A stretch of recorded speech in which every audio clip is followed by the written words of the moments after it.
There it is. Yeah.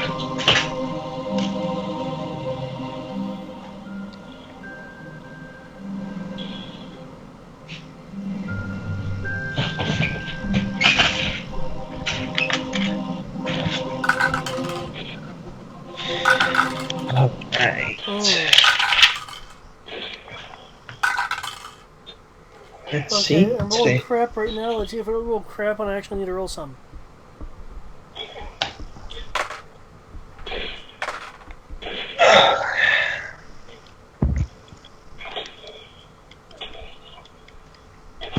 Okay. So, is everybody ready? Yep. Just making sure. I'm ready-ish. Alright. Mama So, talk. time to recap. Last we left that strange band of adventurers. You don't have a name yet, so it's like that's just what we're gonna go with. The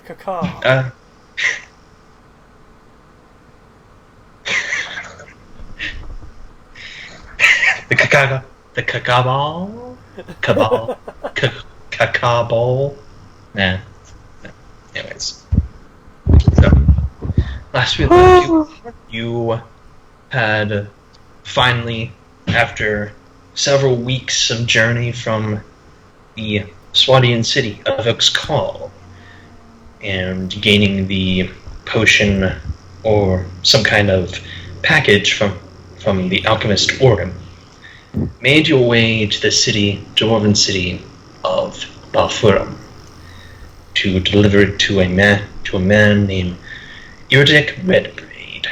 There you finally entered the city gates, but not before coming across a seeming military demonstration by the local lords and militia, with the army of Balfurum out in the field demonstrating its might, along with mercenaries, both hoping to recruit people on the side to join in their armies for might be a sudden war with the rising tensions across the continent, or all along the peninsula. Yeah, a continent at least. You encountered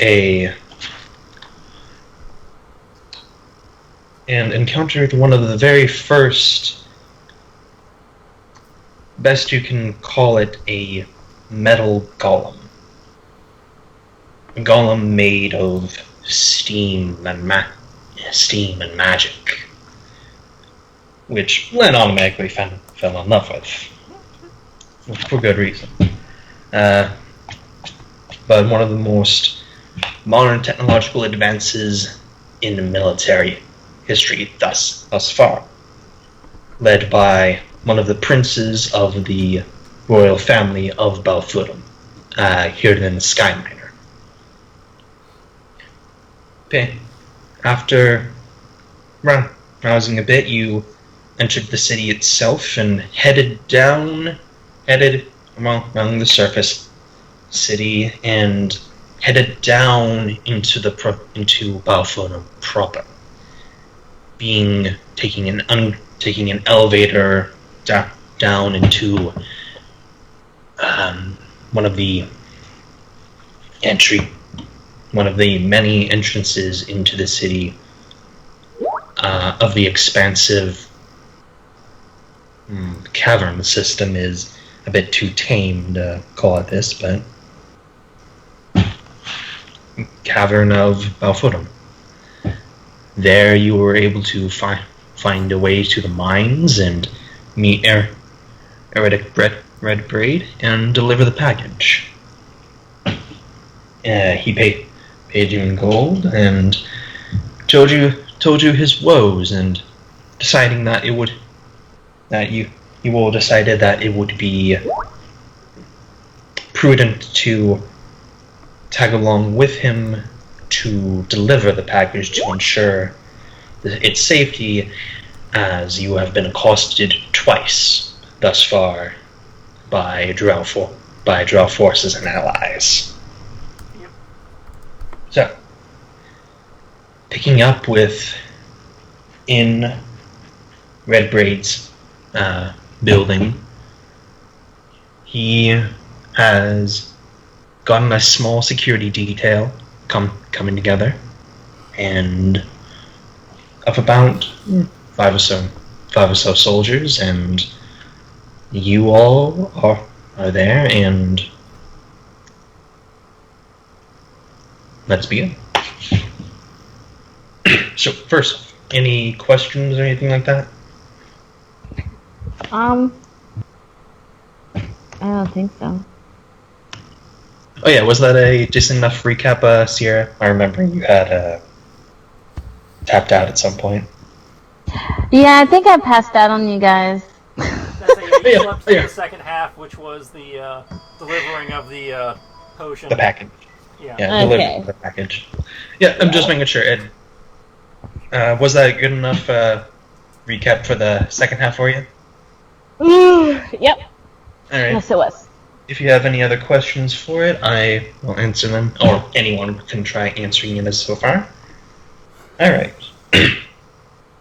So, and I do recall, I believe, that your character is claustrophobic?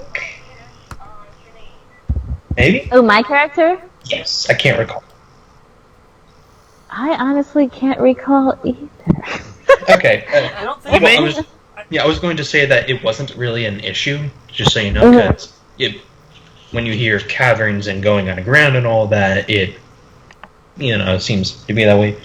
All of the areas that you all have been in so far have been actually quite open. Besides there being just a sky, being, a rock ceiling instead of a sky. That could be the only unsettling thing. I don't think it was claustrophobic so much as just really disliking tight spaces. Fair enough. Fair enough. Like maybe a discomfort. Sorry. Fair enough. Okay, just making sure. Couldn't quite remember. All right. I couldn't either, so don't feel bad. So, Redbraid Eridic takes the packet, takes the box, and actually puts it into a little bit larger chest and locks it up with about 3 different locks. Giving one key to himself and one to two different guards with his detail.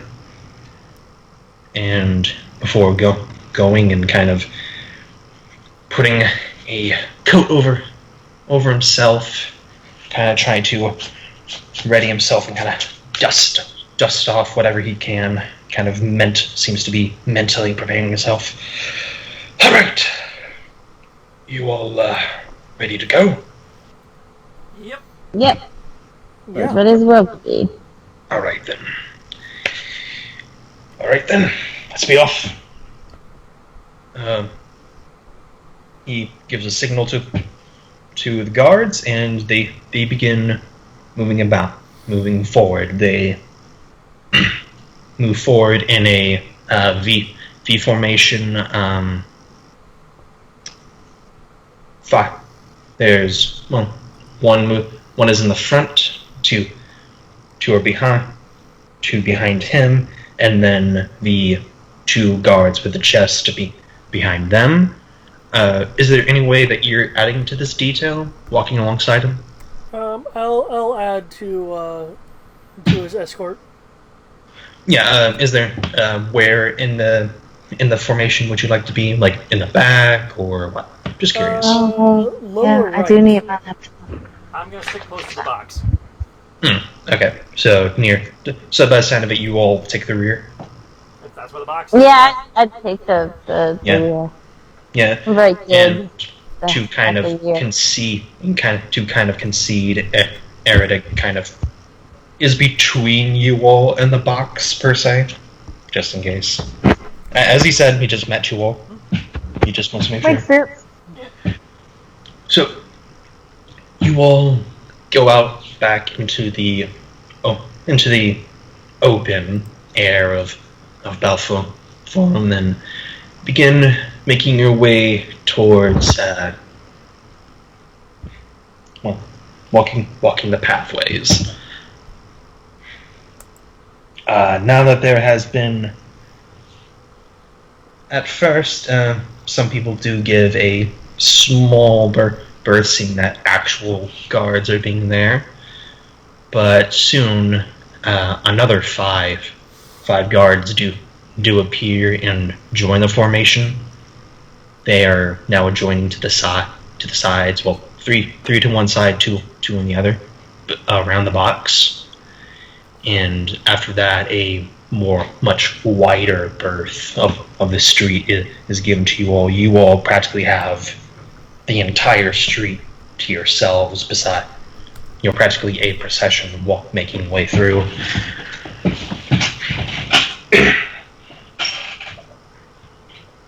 As you make your way down, as you make your way towards one of the vicinities to a district that seems to be where you all saw cloud and smoke coming up from there.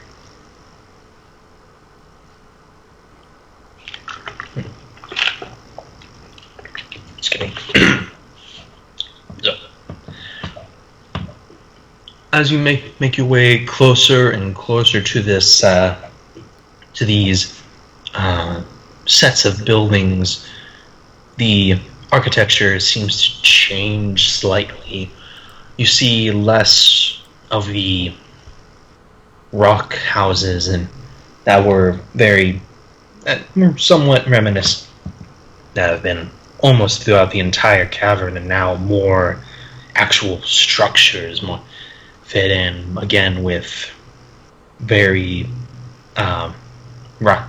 very rigid aesthetics, sharp points, and a few windows, but not too many.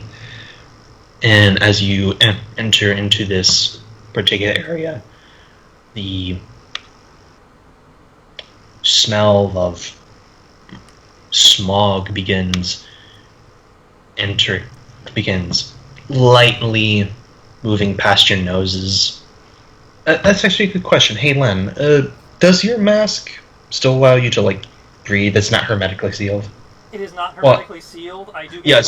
I get a bonus versus gas attacks, but it's not sealed. Yeah, I figured. So you're able to kind of smell some stuff. Yeah. Okay, that was just something I wanted to ask at some point. Forgot to ask. Yes. You make way down towards here, and you see. And when you enter on the outskirts, you begin smelling that smog and all that. And as you get closer, you hear the very loud banging, just boom, boom, slow and rhythmically. At first, it's only one, but then it's several. They seem to be, but they sound a little bit more muffled. And another thing that is noted about this area is as you enter it, it becomes significantly warmer. It isn't hot per se, but it does become a bit more uncomfortable for those who are wearing longer clothes.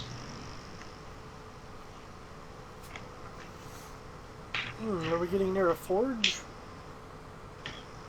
Ha! See, and being almost naked, people said wouldn't come in handy.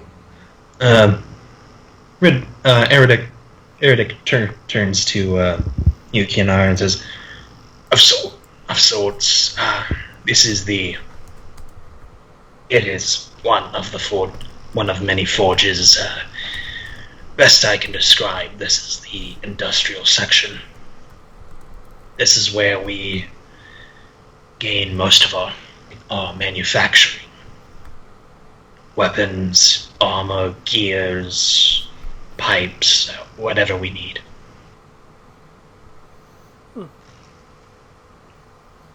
You'll find that we don't have one as large as the we don't have an industrial section as large as the capital, but ours is easily one of the most largest of the Dwarven Empire.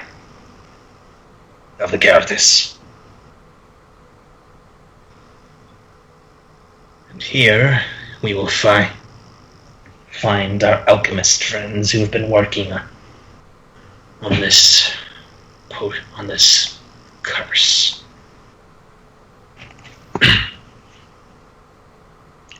So you make your way past many forges and forgeries, hearing the hammering now becoming quite loud for many of you, but also joining with it. Now that you're close to many buildings, you hear even smaller hammers at faster paces, hearing the more familiar tones of blacksmithing hammers of ting ting ting ting.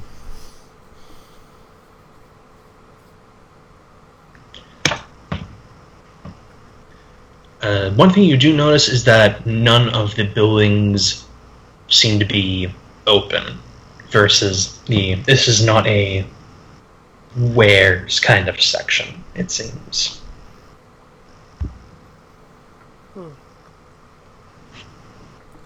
After we make this delivery, speak up the mic.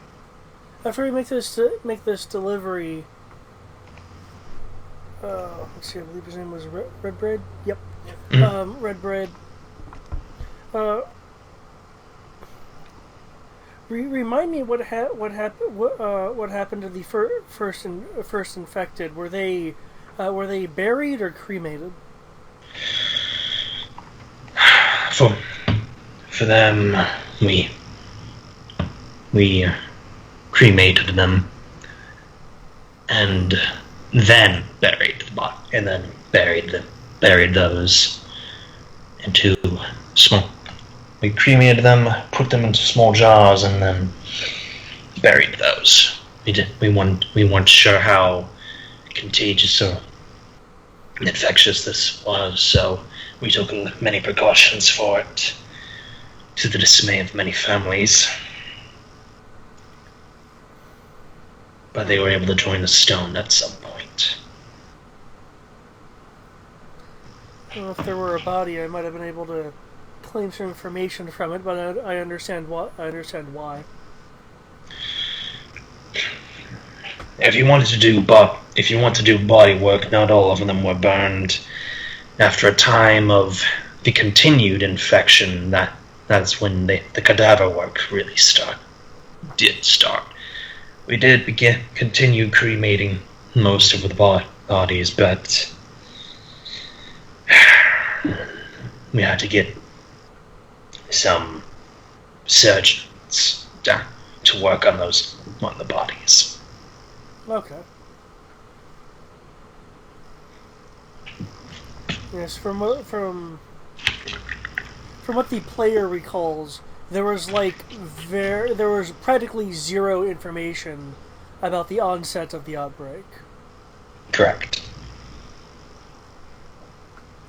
Because ideally, I would want the patient zero, but he's been cremated.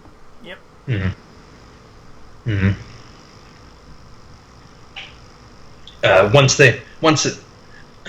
Once they found it was more. I forgot to mention, they didn't initially cremate, but as soon as it started becoming a pattern, then they cremated the bodies. So does that mean there is an available patient zero? No. Okay. Once the patient zero, along with the first batch, quote unquote, were cremated. Okay.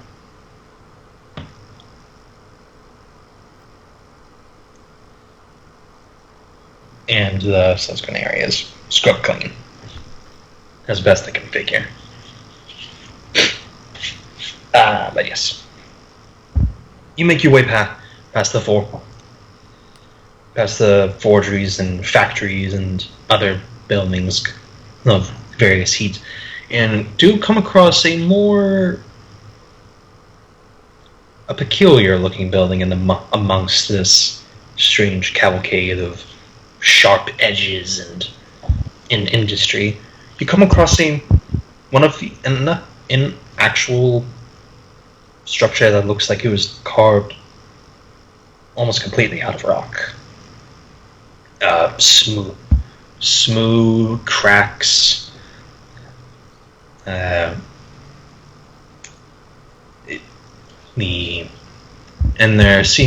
over it, and there is only a few indentations of what seems to be civilization, as it were, that is being used as a building. Is a two-door entryway, where, again, 2 more guards are posted, and seemingly waiting for something. And as your entourage approaches, your entourage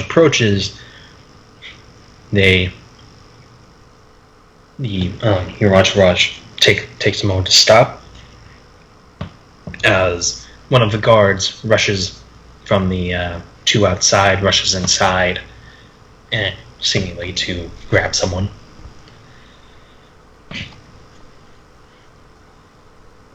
After a while, a dwarven woman with short black hair arrives. She's with a white coat, gloves, in glasses with different sizes of lenses that seems off to the sides.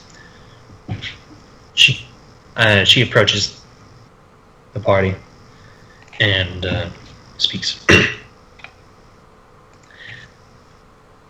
Eric?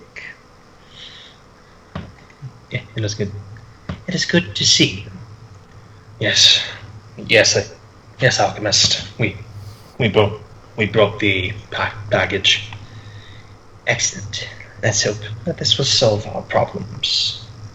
As she motions for the guards carrying the box to step in, she notices you all and turns to you all. I assume that you all are the adventurers responsible for getting this to us. Yes. We're the delivery boys from a guild in Venina. I see. And she folds her hands inside of her coat and gives a small bow. I extend my personal thanks for getting this to us. Hopefully you will... Then she comes back up. I hope this will be able to answer many questions for us. Oh, I hope so as well. When I talked to Red Raid, he mentioned that there was no source of the cause. Have you found anything as of yet? We have not, unfortunately. Every trick we know of trying to find the source has come up empty. And we've even tried unorthodox methods and still nothing.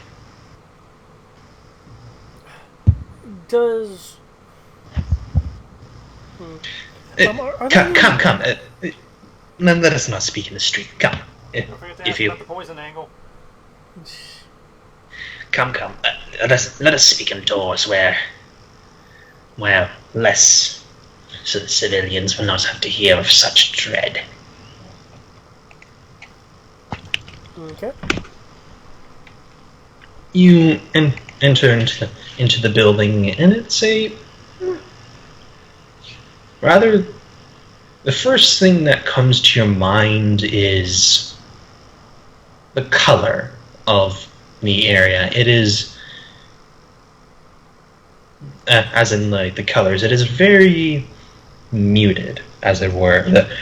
The instead of like their bronze coloring or very rich colors of wood, it seems quiet.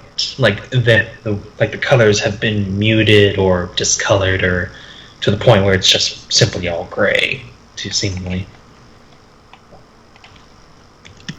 Okay.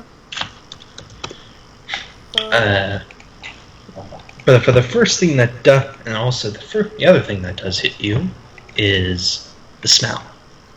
Okay, cool. For those that have been, you all have been hanging out for about a month. For those that work more cook, actually, for almost everybody kind of knows how this is. For Len and Kianara, this is very familiar smells of medicinal herbs and medicinal herbs, different types of flora and the like. For Kianara and for Len, it is also the faint smell of potions and smoke and other such alchemical natures. Almost everyone in the party, though, is familiar with this, with working with these two in some fashion or another. But it just permeates the air as it seems, as if it's just stained into the very woodwork. Oh, that's neat.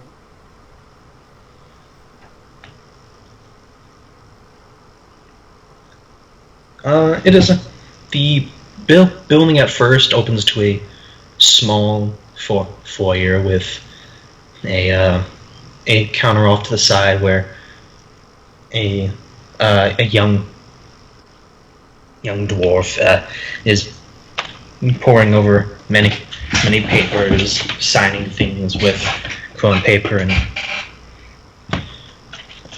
and they take a look up and take notice of you and just kind of bring up another sheet of paper and start quickly scrawling something down. But they say no more. As the alchemist walks past into into one of the doors, a few guards have entered with you all. She opens the door and kind of takes a hand, gesturing for you all to enter. Okay. I'll enter. From the sounds of things, by the way, can I hear if there's any patients currently here, or if this is purely more of a medical lab in terms of R&D? You're not entirely sure at this point. You haven't heard any patients therein. Okay.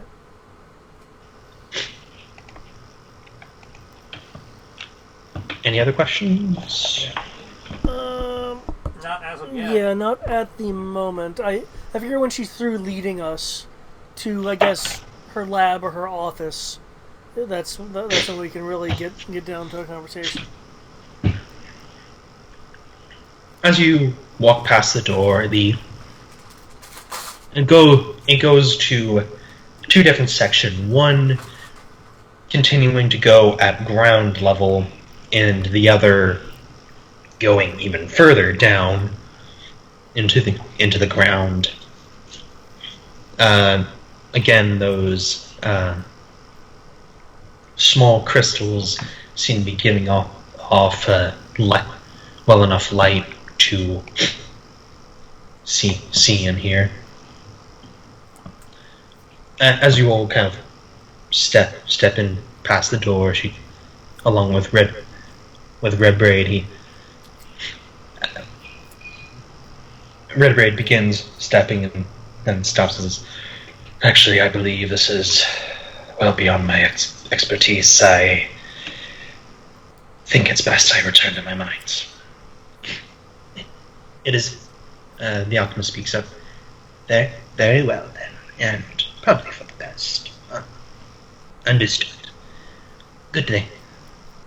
Bid thee well, Red Raid. To you as well, Rinwood. He gives a small bow and moves out with a few of his guards. She closes the door behind Joel and motions downwards. Now, if you could follow me, we'll be heading down about three floors into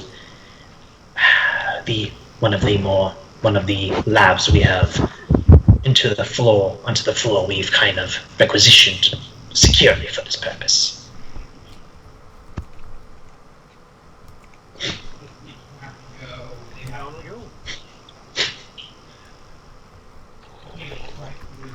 As you continue down past a few floors. And the first floor seems to just continue the mix of smells, medicinal, and all the like.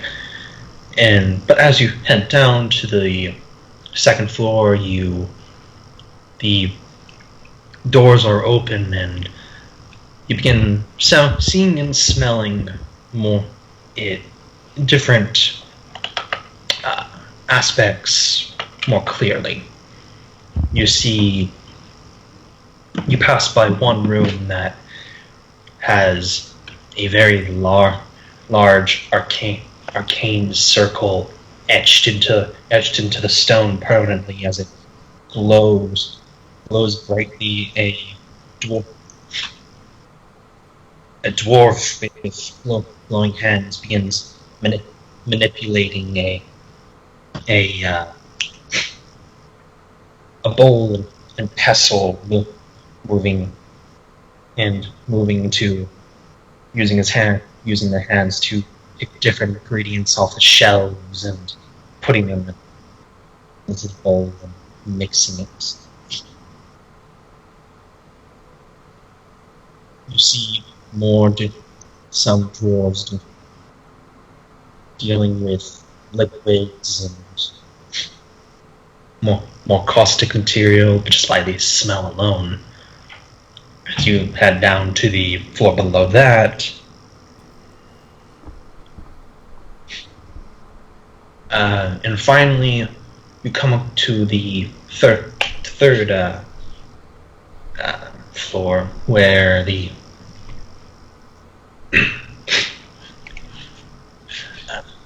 which has been requisitioned for the medical team, as it were. And this is where you hear much more chatter, whereas it has been very quiet besides the bubble and occasional conversation about mixing policies or what to add or what not to. You hear much more general conversation now. Some doors are closed, but you're able to hear speaking through a muffled conversations through them.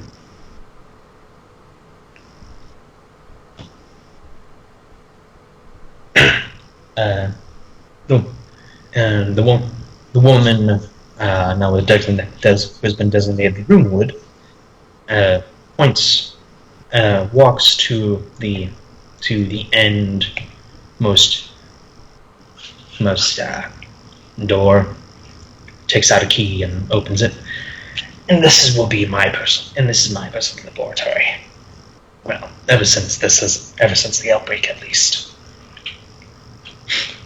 It opens, and it is the stark interest is that it is all stone floors, stone shelves, stone ceiling, everything is stone.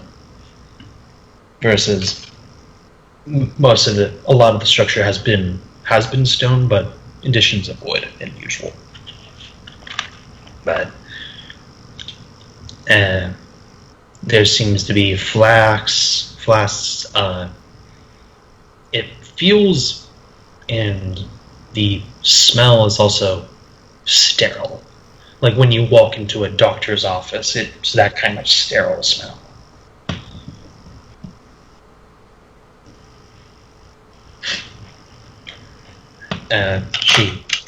She signals the two guys to put the package on one of the shelves, or one of the counters. Yeah, and I forgot Redbraid would have given his key, duh. And they unlock the box, pop it open, take that box out, and she takes the other key she was given by Redbraid and pops that open, or puts a crystal for that, slowly glows, and then turns green, pops that open, and brings out the vial. Again, there's a very large vial with a very viscous substance, very sickly green. She turns it over into the light that she has in the room.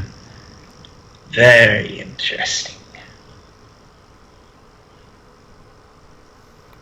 And did the one who made this say what nature was this or anything? I don't recall him saying so.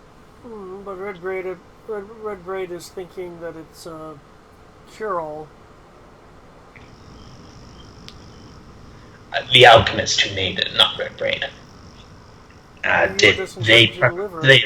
Did they personally say anything of what this was? Well, never mind. She brings it over to her set to a small area and slowly uncorks it grabs a pair of pliers and slowly uncorks it. Has there been any indication that this is more of a toxin or poison than a disease? We did.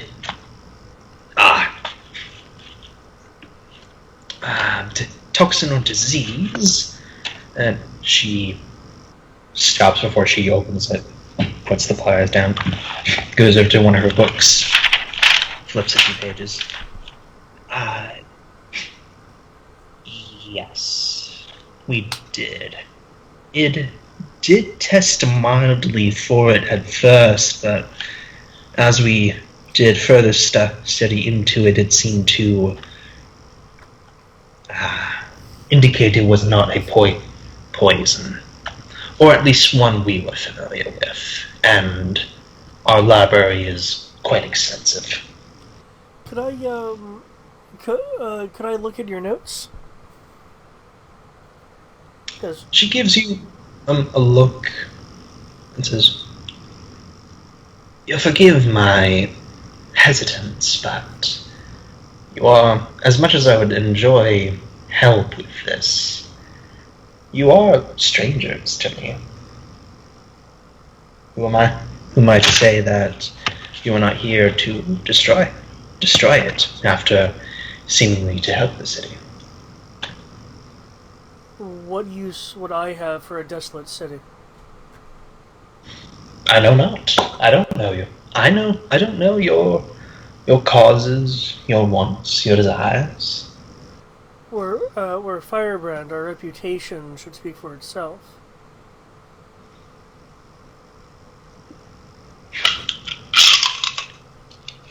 Seekers of knowledge don't usually seek it to destroy it. And, we're pretty sure the Drow are the ones actually screwing with your city, given how many, times they jumped us on the way here trying to get that. With Firebrand, she muses, does fair. And she murmurs, fair. And at the word drow, she turns. As she was about to turn back, she physically pauses and slowly turns to you. Even the two guards who had approached, who came with you, both slowly turn to you all at the mention of it. I think the D word's a dirty word, guys. She slowly Yeah. adjusts her glasses. The drow.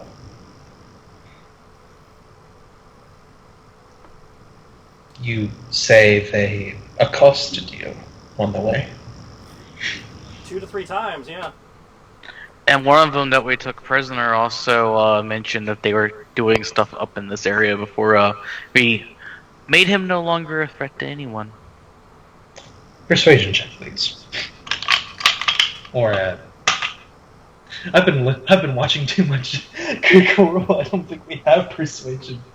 We have diplomacy. That's right. Yeah. Me and diplomacy, oh boy. My second highest skill. Could I assist? With your words, yes.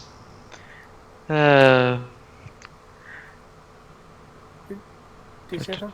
I didn't hear anything. Yes, you may. Okay, so roll With what the you 10. said. Eric get 15? okay, Eric, you get a +2. Okay, I need to double check my math because I feel like I did the math's off somehow. What's your Except- initial result? I can tell you this much. It's going to be higher than 30. Yeah. Okay. That That's is fine. totally doable at our level. So That's fine. Yeah, it becomes a flat 30 with what I've rolled. And then a 32. We're level 7. 7. ECL is 7. Yeah. 7. 7. So 30 is entirely possible. I have 20 in acrobatics. I have. I'm trying to do the math because I've seen these high numbers and I'm like, I never usually get numbers this high. Like, how much do you have in just diplomacy? I'm curious. Like, I have what's plus the 11 because I have a charisma of 5 and 3 ranks in it. And it's a class skill. A plus 3. So that's 11. No, Yeah. That's 11 right off the bat, yeah? Yeah. And I rolled a 19. Okay. So that's just 30, fine. and then the Yeah, assist that's puts it at fine. 32. Okay, that makes sense. Makes more sense. Okay. Don't even get me started if you want me to start lying about things or sense motivating about things. Then I'm at a plus 15.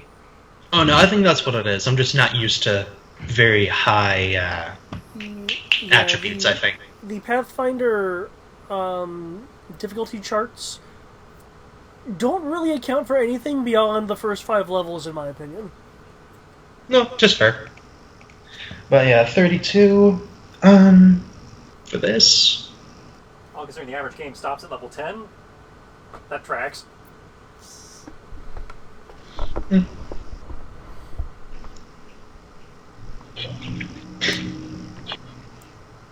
She looks at you all, after what you've said.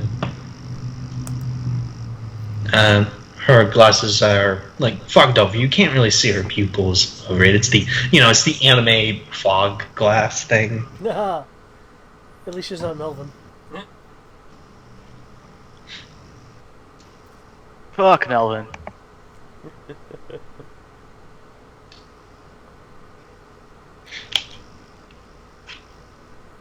She slowly takes her gloves off and kind of put them off to the side. And rubs her hands together. So, you had a drow prisoner. And he confessed? Well, I have ways of magic and other things. It took some doing.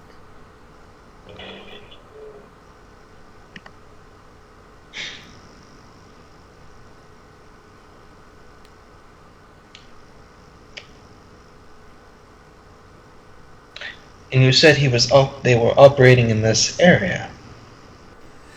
I believe the group we encountered was considered a raiding group, some sort of preliminary scouts. We got hit by 2 separate scouting parties, if you include the one they hired. Hired? Yeah, they were working through proxies. They were, what were they, hobgoblins? Yeah, hobgoblins. Drow hired cook.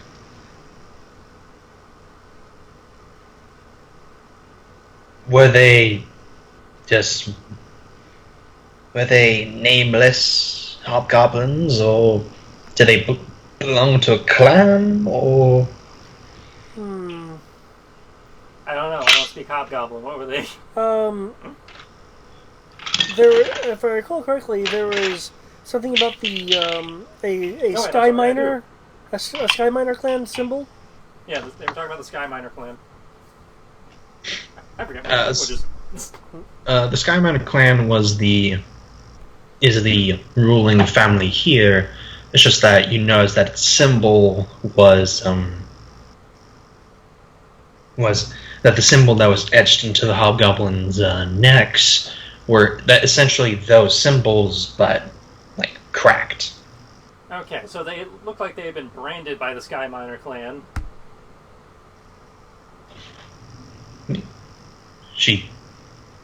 They had some kind of cracked symbol, very reminiscent of it. The branding issues. What? The Sky Miners have no need for. Oh. Yes. Those are the.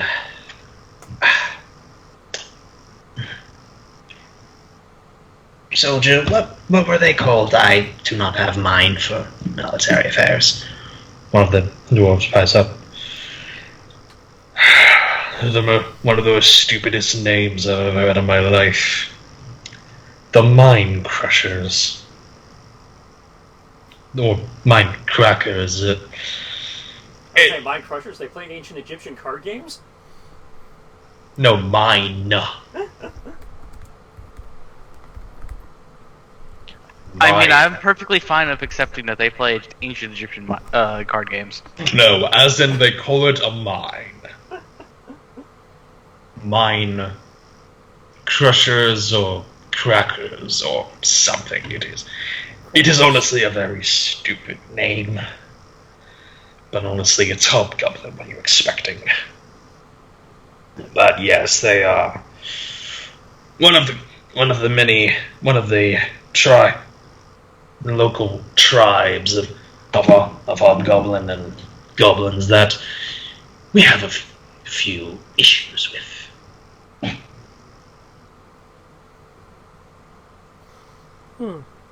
But Runewood speaks back up.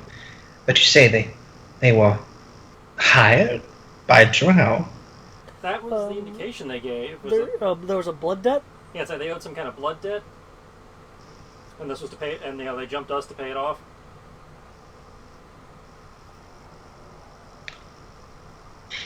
Do you have proof? Because right now all I run on is your word. I've got some of their equipment that I was going to, clean up. Equipment only says dead drow, which I do thank you for. But oh, wait. He pulls out the letter or journal or whatever it was that the guy had. I can't read it, but yeah, there you go. I remember, we had paperwork. I say, this is what we got off the drow. It, doesn't help with the hobgoblins, but... She points to one of the guards. He opens his hand to you, and over. He takes it. My drow is rusty, but...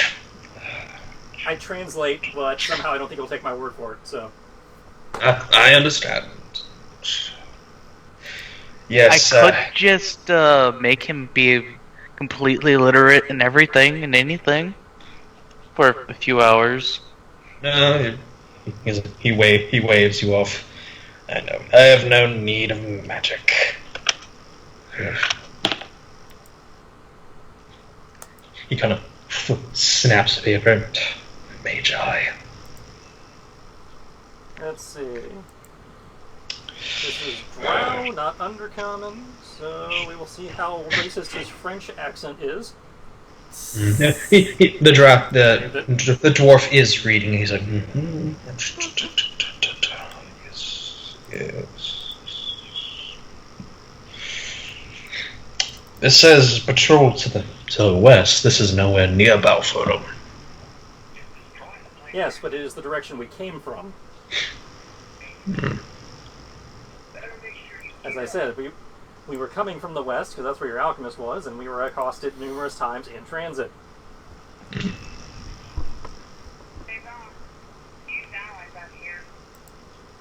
He hands it back to you. How? Moonwood. Now, did you run it through a code-breaking protocol? Because it is also, in code. Which part is in code? I didn't see any code.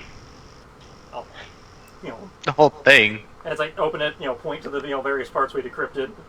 It's like, you are aware no self-respecting, spy, drow, what have you, is going to write their shit in plain, comments. Don't forget. You actually had to read magic to do that. Well, yeah. Well, I can ping it with the read magic spell. It's like, I think it lets you read it. Yeah, It doesn't let them. First you have to hit it with read magic, then you can see the strange runology, and then you can decode it. The dwarf sighs. This dwarf is like gray, has graying hair. He's like, fine then. I'll see it again then, please. I'll pull it out for him. Let's see. Yes, I agree. It's unnecessarily complicated, but that's how you do espionage. Flipping drow. Good thing they don't know you're one. Yeah, I know. It's just I'm leaning very heavily half drow. I'm leaning very heavily on my mother's half for this conversation. And luckily you were covered and did a few rolls just to make sure. Everyone rolled 6 under.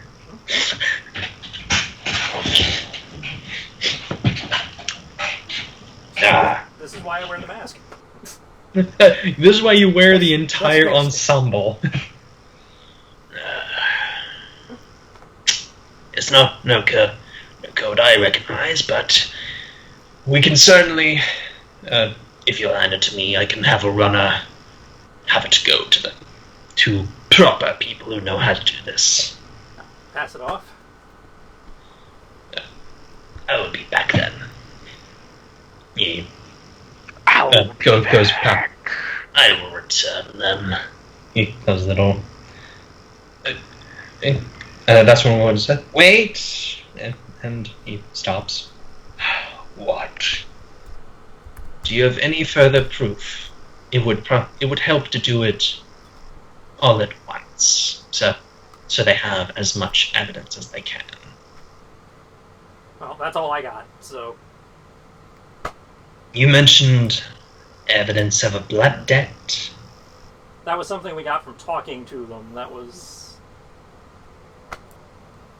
Yeah, we kind of taunted them into talking before we killed them. Unless you can do some kind of, mind meld to pull that out of one of our heads, I don't know how we can present you evidence of that. Actually, you do have something. We do? Yeah. Kinara, you should have something. Because you were able to identify it. Well, identify.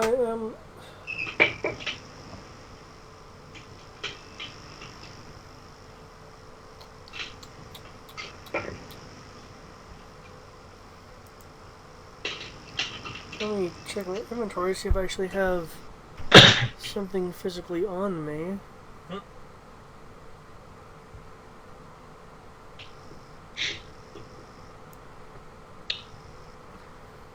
It was the before thing they arrest that- me for being black. No one knows you're black. Except for your clothes. Those are black. They are fine with that. As long as you aren't that weird, dark, purplish black, that's where you start crossing the line. No, or God. Batman the Animated Series, where you're black, except where you need color highlight for, like, shadow, and then you're blue. Oh, no, it's like DBZ. It's the Dragon Ball Z, because wasn't Mr. Pogo for a while purple or something like that? He was blue until they recolored him blue. I would say No, only it for was us. the android. It was. The only note I really have here is something that mentions sure is dark, which might be on some parchment, but It was the coin. It was the coin that indicates the blood debt. okay. Okay, so hand him the coin. Yep, I will hand over the coin. He looks over like, and what's this? And That's it the symbol actually that's the he symbol looks of over and is like, oh. So- After he flips the coin and reads, he's like, one thing I will never understand about them is their incessance of... They're so pompous. They really are, like, just... All their words, sure as dark, or sure as black. What? Is that all you have? I think that covers everything now. Yeah. Is that And- proof enough for you? I Did don't we know. keep that one Drell's pendant? I can't remember. I was about to ask, did you ditch his pendant yet? No, still got it. Yeah, I've Alright. just been casting misdirection once in a while. Alright, you can give that to them too. It's like, okay, yeah, we can forward that over. Just let them know that, you want to keep misdirect or something on that, so they don't track it here. We're a city, boy. It's kind of hard not to track it here. Well, if you put, in a lead box or some kind of deflection spell on it, then they won't track it. No, I think it's kind of useless to misdirect it now because it's in a city. Well, it's currently misdirected, but that's going to wear off. But in the amount of time it'll take you to run off with it and come back. Yeah, it's he's really more- misdirected to some. No, forest out in front of he's your, he's more indicating of how that because of the fact that it's a very large city, Well- that yes, it is pinging to here.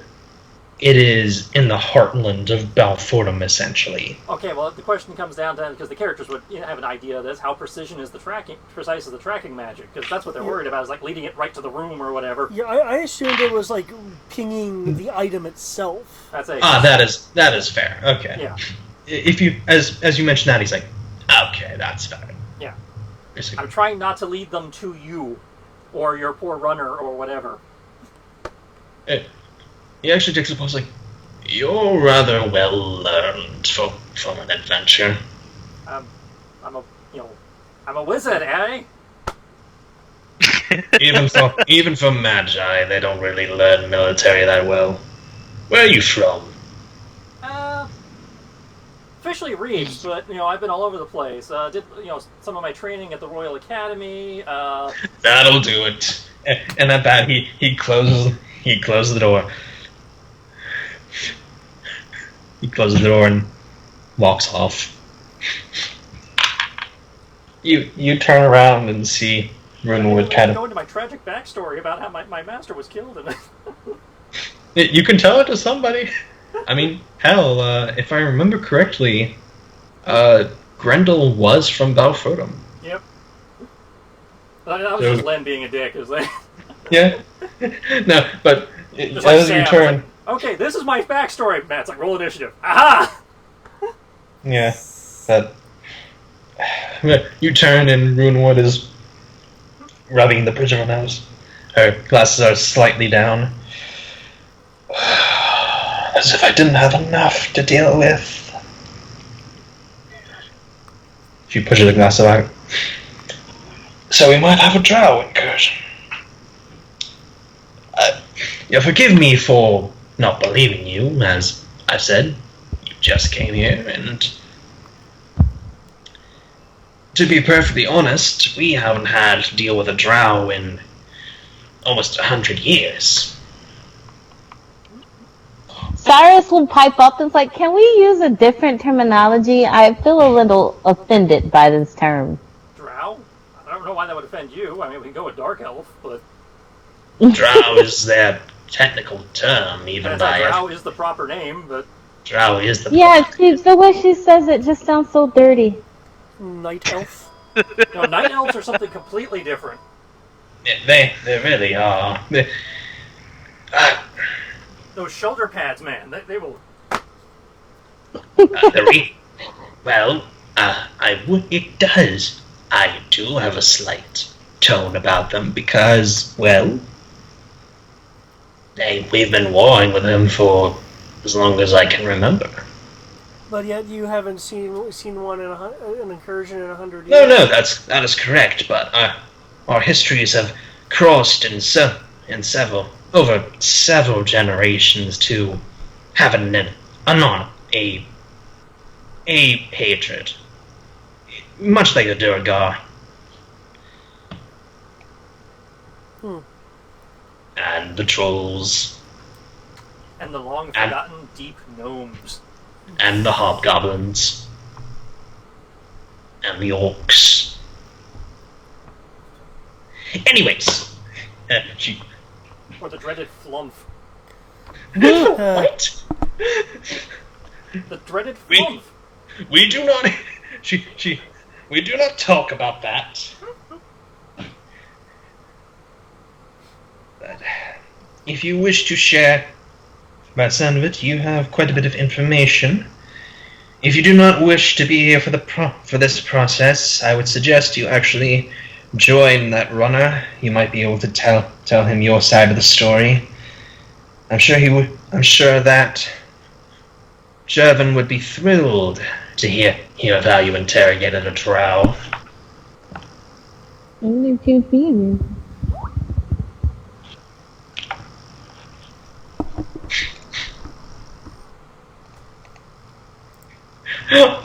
What? What the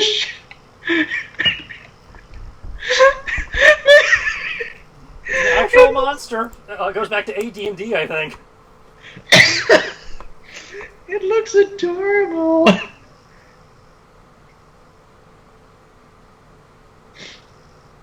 Oh my gosh. Oh. And they've got mood colorings. Oh, that is adorable. They're CR1/8. Oh my gosh. That is adorable. Oh, that is precious. BRB. So, how long will it take to digest all this information? It will depend on the drow party or this. She points to the potion as she puts her gloves back on. The potion, I figure, would be within the day. I was referring to the... the potion will take some time. How long, I do not know, because this will either be our cure or help us identify what it is and be able to attack it. As your alchemist didn't tell, he didn't even say if it was an antidote or anything. He just said it was what you guys needed. He said it was what you guys needed, whatever that means. On top of that, he told us not to open the box. So we don't even know what it is. So this is your first time quite literally seeing it. Yep. That is fair. So, yeah, I understand the secrecy in people's lives, but can't we be forthright for once? Just be forthright and we can get things done. Preach, sister. Speaking of getting things done... You are preaching to the choir. When it comes down to it, do you wish our help? Or is this entire kerfluffle something you believe that you and yours can take care of?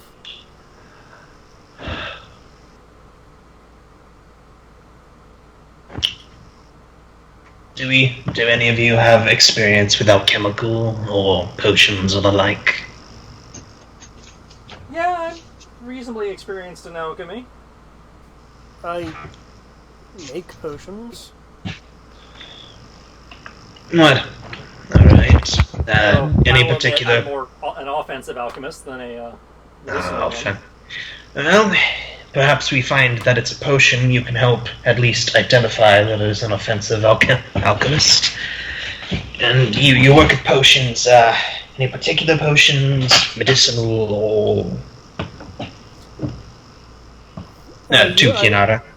I usually craft healing potions, though I've been known to make a few other types. I see. And by the sound of it, you are both magi. You are capable of magic. Well, I'm a magi. He's a cleric. Ah. What deity, so I can at least get a basis? She takes a quill and puts it.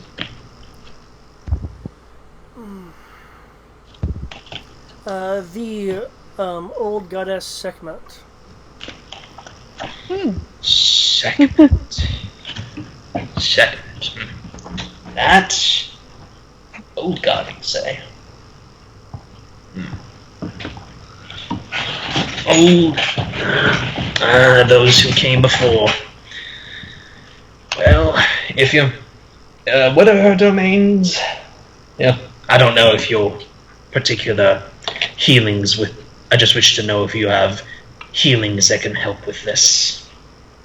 Would speed the process. I can tell you of her domains. Those of which she has bequeathed to me is that of healing. Okay, you can do healing. That will suffice. She begins writing something down. Alright. As said, I can begin trying to see what this potion is, and after your talk with Jervin, you can come back here and you can take a look at the patients and the works that we have had. For you do seem trustworthy enough people. You other three. She points to Kyome, Cyrus, and Lynn, and says, any expertises that you wish to employ in this, or... I'm a scald. A scholar then. If you wish, I have a small library you can peruse to ensure that we have checked everything, because I will be honest, we have been looking at this for nearly half a year. Having a fresh pair of eyes will help with the affair. And we can discuss, depending on how much you're able to be helped, we can discuss a method of repayment.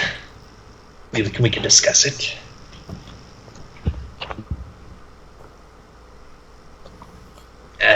What have you? To Cyrus. I'm a hunter. If this does come from some beast or person, she could certainly help us find it if we find anything in the light. I concur, if you wish. That is, if you wish. So, you may speak to... I would speak to Jervin if you so wish. Otherwise... Or... Rather, I highly suggest it. I can't order you to because you are not under my employ. But... by the sound of it, you have quite sensitive information, and to be honest, I could either, 1, order you to, 2, make you go down there. at the point of spears and axes, which I don't want to do. You have been very civilized with us, and I wouldn't want such things. And 3. Or 3, I'd suggest on the fact that you are quite honestly trying to help us, which I will do.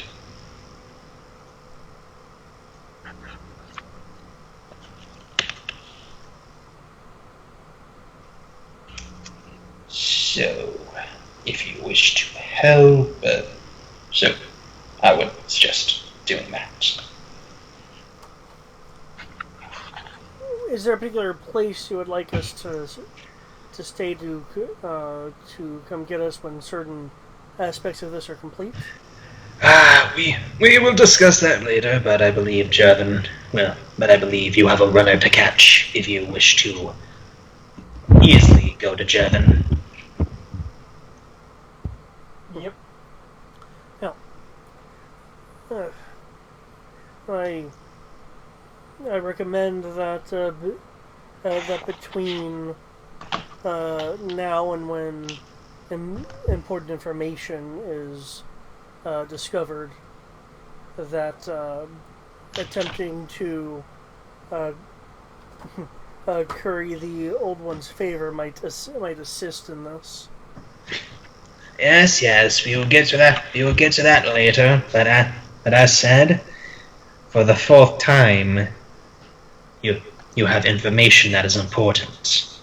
Yes. I will do my work. You do yours. Telling us to get the hell out. Oh, I understand that. I was asking for them to do something, not me. Apparently, that was missed.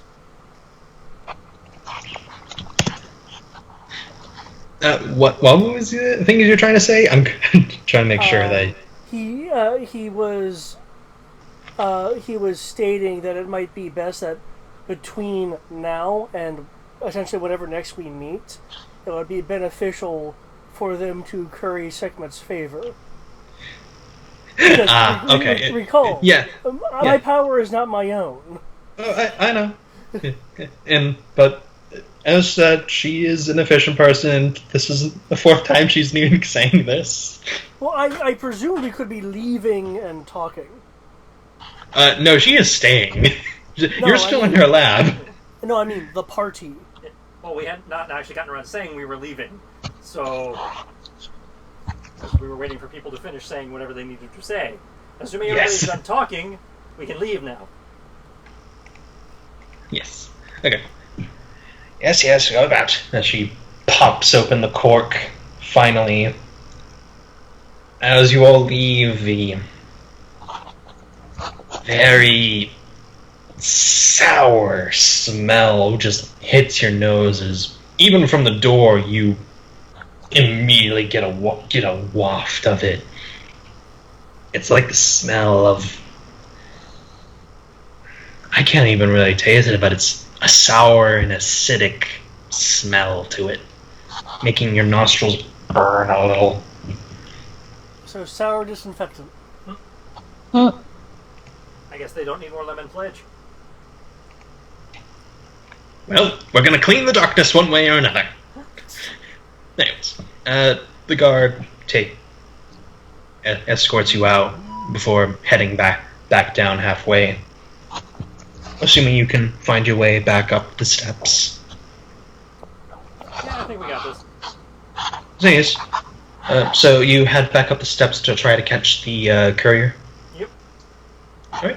As you kind of any particular pace, walking, or just kind of quickly, like, as quickly and carefully as you can, jaunting, yeah? Yeah, probably. Trying to catch up for conversation. Enough time has passed and not enough time has passed that they have sent out, he has gone a courier at least. And as you open the door, he sees you all come out. Something wrong then? Have more evidence? It's been suggested we go with the courier to provide a testimony and whatnot. A fair assessment. Alright then, I will I will go with you then. Might as well. No need to wait for a courier then. You will need actual words from Rune. I can give orders from Moonwood then. Alright then, come on. He kind of, as briskly as a dwarf can go, jogs as quickly as he can down the street.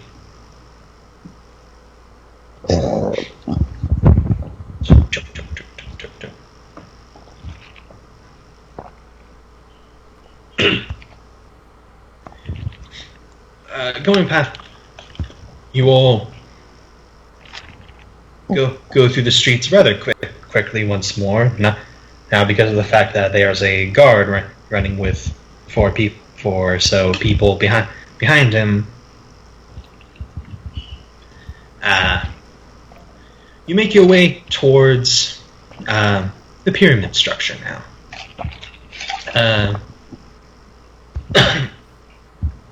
It has a light golden glow to it almost.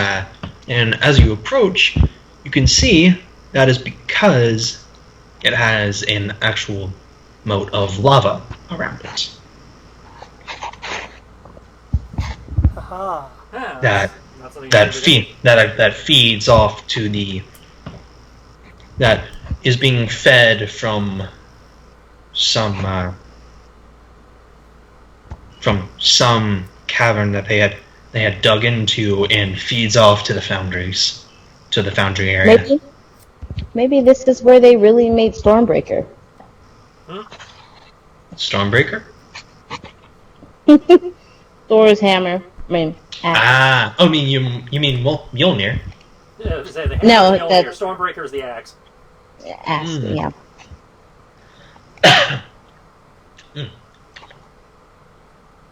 So you make your way to the Imperial Palace.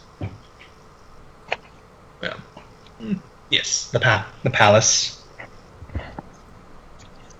and enter in. The guard says something in Dwarven that at first some of the guards kind of tense up a little, trying to see what where it is, but after speaking some words in Dwarven, they let you all pass, kind of giving very scrutinizing looks as to why a bunch of adventurers are down here. Give them finger guns as we pass.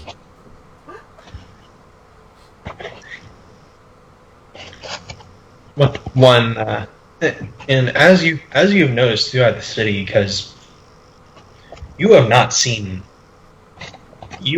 to be the only non-dwarves down here, it seems, the ones that you've run past. You know it's bad when I'm the tall person in the room. Or you're one of the taller. I think I'm like the shortest person in the party. I'm 5'5". Okay, I think I'm the same size as you. Oh, okay. I was saying there you go. 5'4". Oh, well, there we go. You just can't tell because we're all short. Short people party. Alright. And I need to make sure of something.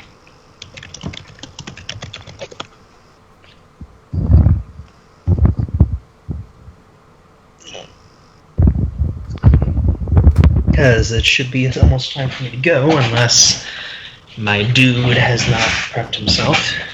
But yes, you head into the palace and are met with a very fast warrior with a very large banners and with the symbol of the Sky Miners.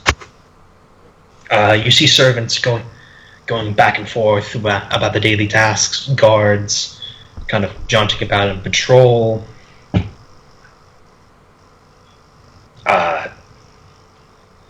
and you do see a few golems actually walking around.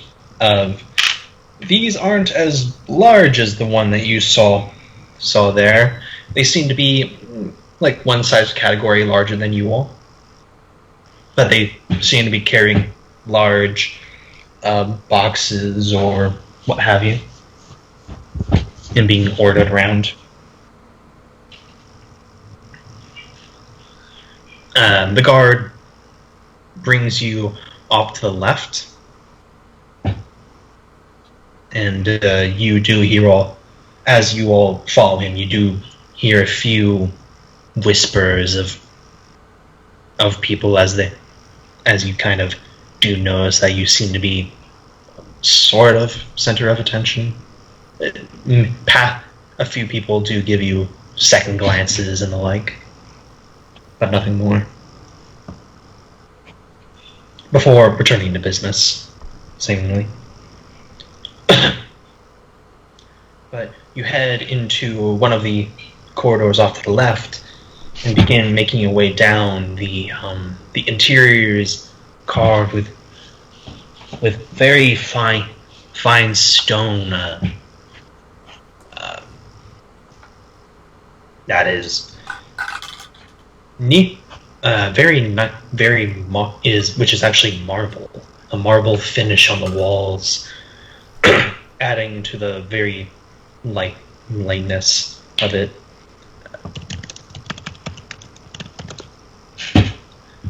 Before he brings you up to one of the further sides before knocking on one of the marble doors with a knocker. Tum tum tum.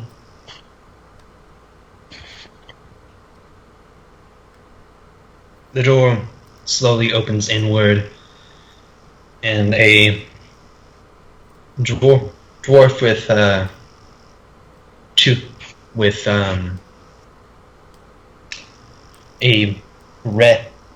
bright red mohawk answers the door with two black what seems to be war paint on his right cheek that kind of matches the deep scars that are on his left that seem to be from claws.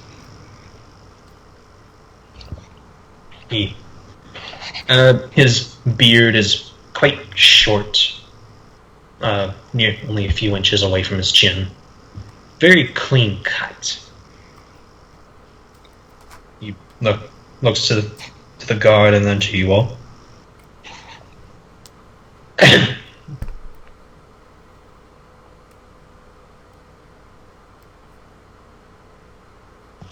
Can I help you? Can I help you then? Sir, these adventurers just brought these adventurers from the Nino just brought a package for Red Braid. They're the ones that have nothing and has been brought to the alchemist for a study. The dwarf nods very slowly and says, All right. What does that have to do with me? The job's done then. Aye? You've been paid? What more do you want?